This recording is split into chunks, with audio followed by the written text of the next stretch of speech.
Hello everyone. So this is our lecture 2 of motion in one dimension. We have previously uploaded lecture 1 and lecture 2 but they were in English. So this lecture will be in Hindi. Okay. So Hindi में जो lecture 1 है वो मैंने कल upload कर लिया था. आज हम lecture 2 देखेंगे motion in one dimension related. तो आज हम क्या क्या देखेंगे? हम देखेंगे representation of displacement, speed, velocity and sums. Description box में मैं और भी लिंक शेयर कर दूंगी जिसमें आपको हीट एंड टेम्परेचर, ग्रेविटेशन और भी टॉपिक्स के लेक्चर मिल जाएंगे आपको वहाँ पे. ठीक है. ओके. सो कल हमने क्या देखा था? कल हमने देखा था रेस्ट किसे कहेंगे, मोशन किसे कहेंगे, डिस्टेंस किसे कहेंगे और डिस्प्लेसमेंट किसे कहेंगे. आज हम देखेंगे representation of displacement, speed, velocity और उसके रिलेटेड हम कुछ सम्स करेंगे. तो फर्स्ट जो टॉपिक है हमारा रिप्रेजेंटेशन ऑफ डिस्प्लेसमेंट. अच्छा ठीक है. तो देखिए आप, डिस्टेंस और डिस्प्लेसमेंट में क्या डिफरेंस होता है? जो डिस्टेंस होता है वो होता है हमारा स्केलर क्वांटिटी, जो डिस्प्लेसमेंट होता है वो होता है हमारा वेक्टर क्वांटिटी. ये पहला. सेकंड, जो डिस्प्लेसमेंट होता है वो होता है shortest distance between any two points. अगर मैं दो पॉइंट की बात कर रही हूँ, एक पॉइंट है ए और एक पॉइंट है बी, तो इन दोनों के बीच में जो शॉर्टेस्ट डिस्टेंस होगा उसको हम लोग डिस्प्लेसमेंट बोलेंगे. जैसे सपोज एक पार्टिकल यहाँ पे है, एक पार्टिकल यहाँ पे है बी में. अब डिस्टेंस मैं ऐसे भी जा सकती हूँ, मैं ऐसे भी जा सकती हूँ, लेकिन ये हो गया सब डिस्टेंस. लेकिन जो डिस्प्लेसमेंट होगा वो होगा इन दोनों पॉइंट के बीच में जो शॉर्टेस्ट डिस्टेंस है, सबसे छोटा वाला जो डिस्टेंस है उसे हम लोग डिस्प्लेसमेंट कहेंगे. ठीक है.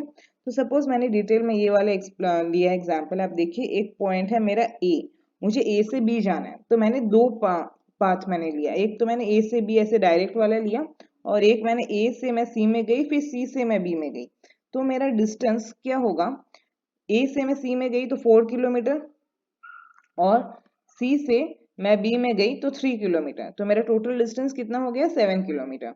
ठीक है. लेकिन अगर मैं बात करूं डिस्प्लेसमेंट की, तो डिस्प्लेसमेंट होता है हमेशा दो जो मेरे इनिशियल और फाइनल पॉइंट है उनके बीच में सबसे छोटा वाला डिस्टेंस.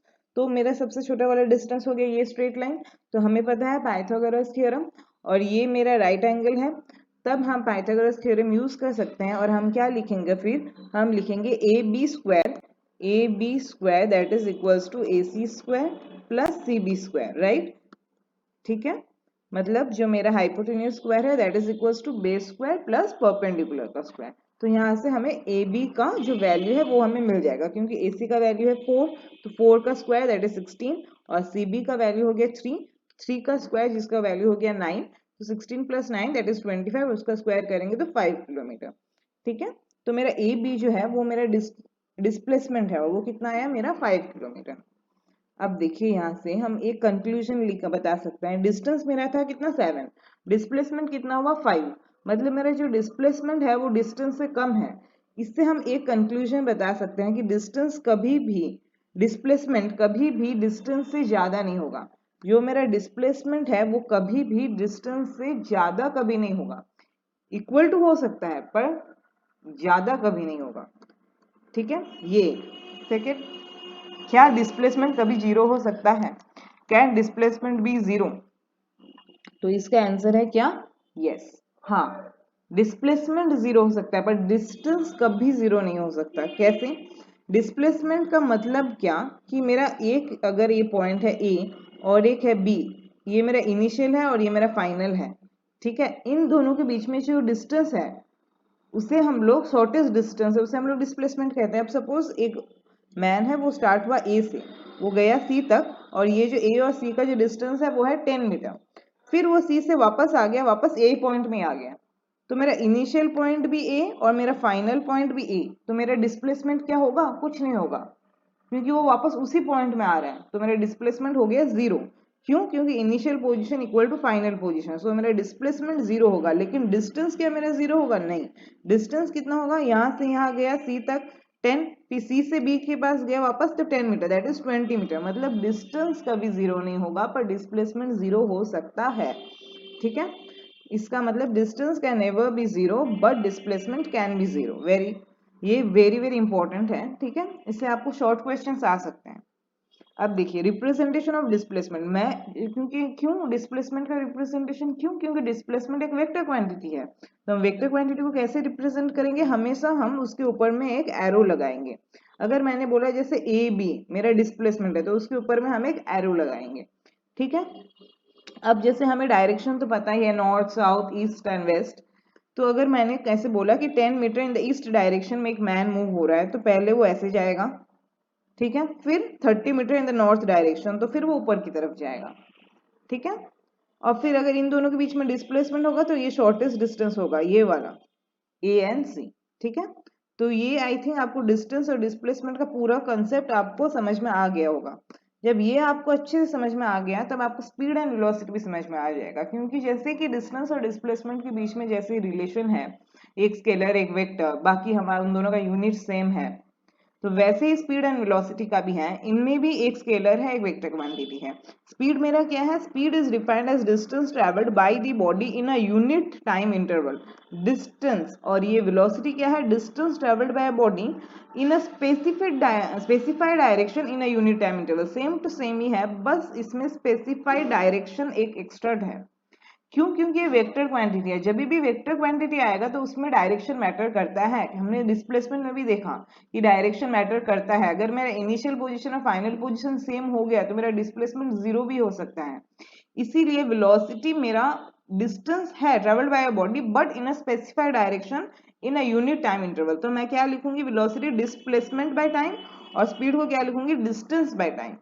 और मेरा वेलोसिटी वेक्टर क्वांटिटी है और स्पीड मेरा स्केलर क्वांटिटी है। इनका यूनिट क्या हो गया, मीटर पर सेकेंड, डिस्टेंस का मीटर और टाइम का सेकेंड, और सीजीएस में सेंटीमीटर पर सेकेंड। दोनों स्पीड और वेलोसिटी का जो यूनिट है वो दोनों क्या है, सेम है, ठीक है।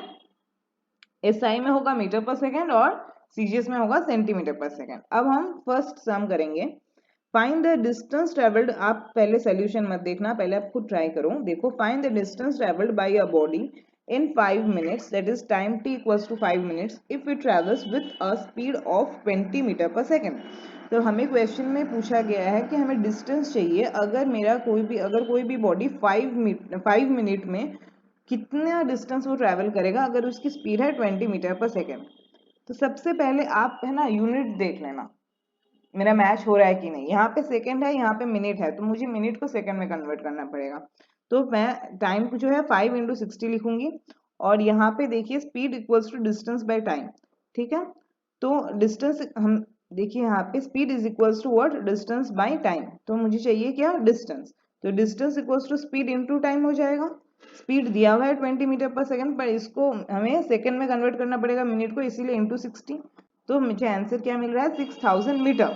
हमें पता, अगर आप देखो कि आंसर बोला गया है आपको किलोमीटर में बोलने के लिए, या आपको अगर एमसीक्यू क्वेश्चन होगा सब आंसर किलोमीटर में है तो आप इसको किलोमीटर में आपको कन्वर्ट करना पड़ेगा। तो we know what 1 kilometre equals to 1000 metre. So 6000 metre को अगर मैं 1000 से डिवाइड करूं, 6000 मीटर को अगर मैं 1000 से डिवाइड करूं तो मुझे क्या मिलेगा, 6 kilometre. So my answer will be 6 kilometre. This is the distance travelled by the body, ठीक है। सेकेंड क्वेश्चन देखिए आप, आज हम 3 क्वेश्चन करेंगे, ठीक है। सेकेंड क्वेश्चन में है express speed 36 kilometre per hour in metre per second, ठीक है। तो देखिए आप, ये जो है कन्वर्जन बहुत इंपॉर्टेंट है, क्योंकि काफी टाइम क्वेश्चंस में आपको ऐसे मिसमैच, आपको यूनिट दे देंगे, कोई स्पीड आपको किलोमीटर पर आवर में दे दिया, डिस्टेंस आपको मीटर पर दे दिया, तो आपको ये जानना इंपॉर्टेंट है, ठीक है। तो 1 kilometer equals to what, 1000 meter, and 1 hour equals to 60 minutes into 60 seconds, that is equals to 3600 second। तो 1 किलोमीटर पर आवर, किलोमीटर को मैंने मीटर में कर दिया, आवर को मैंने सेकंड में कर दिया, is equals to what, 5/18 metre per second, ठीक है। तो 1, क्योंकि आप अगर इसको कैलकुलेशन करोगे यहाँ से 2 0 कट जाएगा, 10/36 मिलेगा। अगर आप इसको 2 से डिवाइड करो तो 5 2 10 and 18 2 36, so we are going to get 5/18 metre per second. So 1 kilometre per hour equals to 5/18 metre per second. तो अगर क्वेश्चन में यहाँ पे कितना दे दिया था, 36, so 36 kilometre per hour equals to 5/18 into 36, that is equals to, अगर हम इसको 18 2 36 होता है, 5 2 10, so our answer is 10 metre per second. Third question, a train moving with the speed covers a distance of 120 meter in 2 seconds, you need to find the speed of the train। यहाँ पे अब आपको speed पूछा गया है, distance दे दिया गया है, टाइम दे दिया गया है। यहाँ पे आपको कुछ कन्वर्ट करने की ज़रूरत नहीं है, 120 मीटर ही रहेगा और टाइम आपका सेकंड ही रहेगा, क्योंकि हमें पता है एसआई यूनिट है मीटर पर सेकंड और सीजीएस यूनिट है सेंटीमीटर पर सेकंड। सो हमारा कुछ कन्वर्जन करने की ज़रूरत नहीं है। अब 2 को आप 120 को अगर डिवाइड करोगे तो आपको क्या मिलेगा, 120 को अगर आप 2 से डिवाइड करोगे तो आपको मिलेगा 60 मीटर पर सेकंड। ठीक है, तो आई होप आपको समझ में आ गए होंगे, और जो कॉन्सेप्ट है स्पीड और वेलोसिटी का और जो डिस्टेंस एंड डिस्प्लेसमेंट का वो आपको बढ़िया से समझ में आ गया होगा। ठीक है, सो आज के लेक्चर में हम इतना ही देखेंगे। Thank you so much, keep studying.